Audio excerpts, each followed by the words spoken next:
ద్విత్వాక్షర పదములు అంటే ఒక హల్లుతో అదే హల్లు చేరే పదాలను ద్విత్వాక్షర పదములు అంటారు. ఇప్పుడు మనం ద్విత్వాక్షర పదములను ఒకసారి చదువుదాం. అక్క, లక్క, రెక్క, ముక్క, వక్క, రగ్గు, ముగ్గు, బొగ్గ,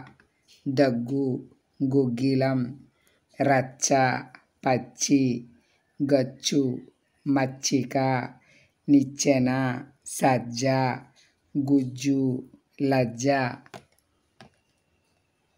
గజ్జెలు, సజ్జ చేను, పిట్ట, తట్ట,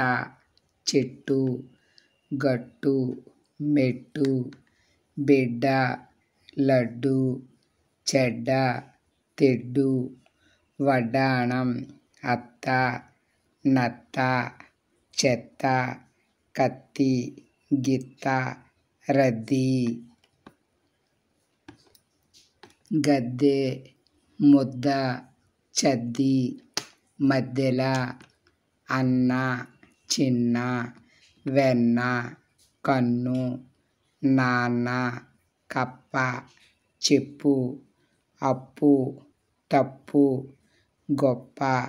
దెబ్బ, గబ్బిలం, మబ్బు, డబ్బు, అమ్మ, బొమ్మ, చెమ్మ, రెమ్మ, కొమ్మ, అయ్య, కొయ్య, రొయ్య, పొయ్యి, నెయ్యి, కర్ర, తొర్ర, బుర్ర, అల్లం, బెల్లం, చెల్లి, బల్లి, తల్లి,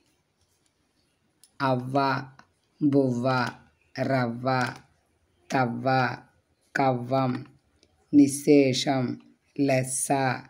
ధనుస్సు, ఉషస్సు, తపస్సు, యశస్సు, పెళ్ళి, కళ్ళెం, గొళ్ళెం, పళ్ళెం.